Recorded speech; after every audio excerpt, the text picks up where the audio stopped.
कहने का आशय यह है कि धारा रूपी मानव,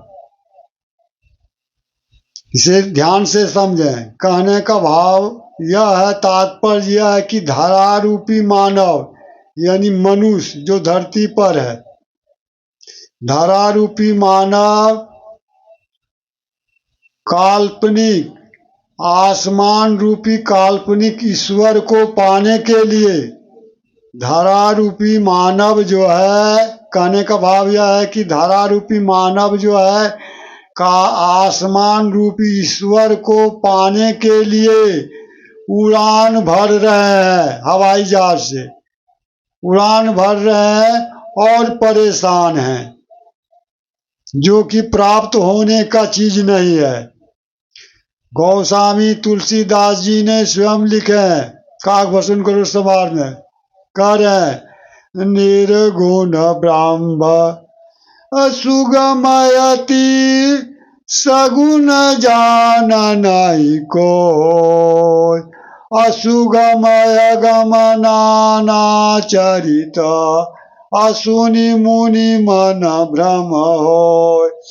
निर्गुण ब्रह्म आसान है, प्राप्त करना आसान है, सुलभ है, लेकिन सगुण को प्राप्त करना बहुत कठिन है, दुर्लभ है। यानी काल्पनिक ईश्वर को प्राप्त करना बहुत दुर्लभ है।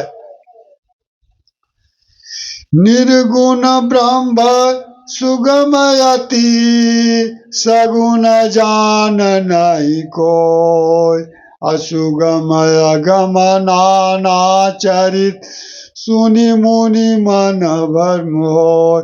जब परमात्मा सगुण रूप धारण करते हैं, ब्रह्म जो सगुण रूप धारण करके आते हैं, तो मुनियों को भी मन में भ्रम हो जाता है, वो सही रूप में नहीं पहचान पाते हैं, उसको भी भ्रम हो जाता है। तो हम लोगों का, मनुष्यों का कहना ही क्या है।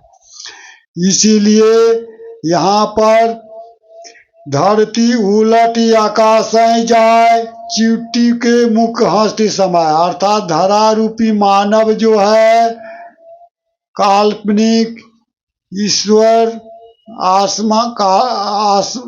धरा रूपी मानव जो है, पृथ्वी रूपी मानव आसमान रूपी काल्पनिक ईश्वर को पाने के लिए उड़ान भर रहे हैं, अर्थात परेशान हैं।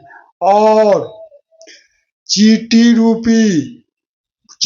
रूपी मनुष्य के मन में आकाश और पाताल रूपी हाथी समाया जा रहा है। कहने का भाव यह है, चींटी रूपी मनुष्य के मन में आकाश और पाताल रूपी हाथी समाया जा रहा है। इसीलिए कबीरदास जी कह रहे हैं, धरती उलटी आकाश जाए चींटी के मुख हस्ती समाये, बिना पवन सो पर्वत उड़े, जीव जंतु सब वृक्षा चढ़े।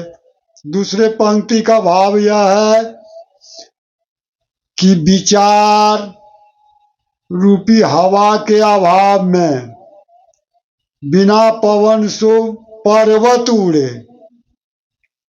बता चुके हैं अभी, बिना हवा के पहाड़ उखड़े जा रहे हैं और जीव जंतु अपने बचाव के लिए वृक्ष चढ़ने लगे हैं, अपने सुरक्षा के लिए। कहने का भाव यह है कि विचार रूपी हवा के अभाव में, विचार रूपी हवा के अभाव में ज्ञानी, बड़े बड़े ज्ञानियों, संत विज्ञानियों विचार रूपी हवा के बिना पर्वत रूपी ज्ञानी विज्ञानियों और संतों, विचार रूपी हवा के अभाव में यानी बिना पहाड़ रूपी ज्ञानी विज्ञानी, बड़े बड़े संत ज्ञानी, ये सब क्या हो रहे हैं? आसमान में उड़ रहे हैं।